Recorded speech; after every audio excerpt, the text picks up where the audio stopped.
পবিত্র ঈদ উল ফিতর উপলক্ষে সারা দেশের ন্যায় নীলফামারীতে দুস্থ, অসহায় ও হতদরিদ্র পরিবারের মাঝে দুর্যোগ মন্ত্রণালয়ের অধিদপ্তরের বাস্তবায়নে ও ইউনিয়ন পরিষদের আয়োজনে ভিজিএফ চাল বিতরণ কর্মসূচি শুরু হয়েছে। বুধবার সকালে জেলা সদরের ৭ নং কুচুয়াঘাটা ইউনিয়ন ছাড়াও নীলফামারী জেলার বিভিন্ন ইউনিয়নে চোখে পড়ে এই চাল বিতরণের দৃশ্য। অত্যন্ত যত্ন সহকারে সারিবদ্ধ হয়ে লাইনে দাঁড়িয়ে ১০ কেজি হারে চাল গ্রহণ করেছে সুবিধাভোগীরা। তবে প্রতি বছরের সিদ্ধ চাল পেয়েও এবছরে আতপ চাল নিয়ে বিভিন্ন মন্তব্য করেন তারা। চাল বললাম ৩০ কেজি, তিনজন মিলি বারবারি করে খাইলে ১০-১২ দিন খাবো। আলু ধানের ভাত খাই মানুষ, আলু দিয়ে কেন উসে খাই আলু খাবো না? গরিব মানুষ সবকিছু খাওয়া যায় বাবা। অবশ্যই হবে। ৪ দিন বাবা সংসারে আমার ৬-৭ জন। হ্যাঁ, তাই মানে বিধুয়া ছোট বড় বাচ্চা তো বেশি খেয়েছি, এখন আরো আছে মাউরিয়া ছোয়া।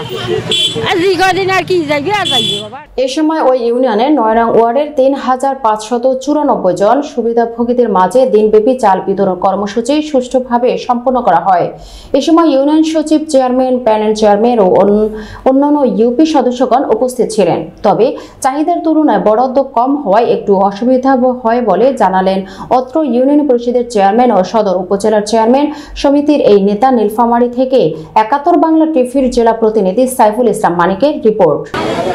আমি মোহাম্মদ আব্দুর রব চৌধুরী, চেয়ারম্যান ৭ নং কুচুয়াঘাটা ইউনিয়ন পরিষদ সদর নীলফামারী ও সভাপতি বাংলাদেশ ইউনিয়ন পরিষদ ফোরাম সদর উপজেলা নীলফামারী।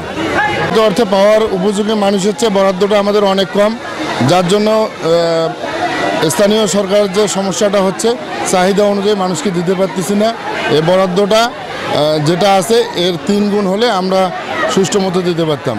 আমাদের ৭ নং কুচুয়াঘাটা ইউনিয়ন পরিষদ সহ বিএনপির অঙ্গ সংগঠন, জামাতের অঙ্গ সংগঠন সহ অন্যান্য ছোট দলগুলোর অঙ্গ সংগঠন মিলে সবাই মিলে আমরা লটারির মাধ্যমে ভাতাভোগী নির্বাচিত করে আমরা সম্মিলিতভাবে বাংলাদেশ সরকারের লক্ষ্য উদ্দেশ্য বাস্তবায়ন করার জন্য কাজ করে যাচ্ছি।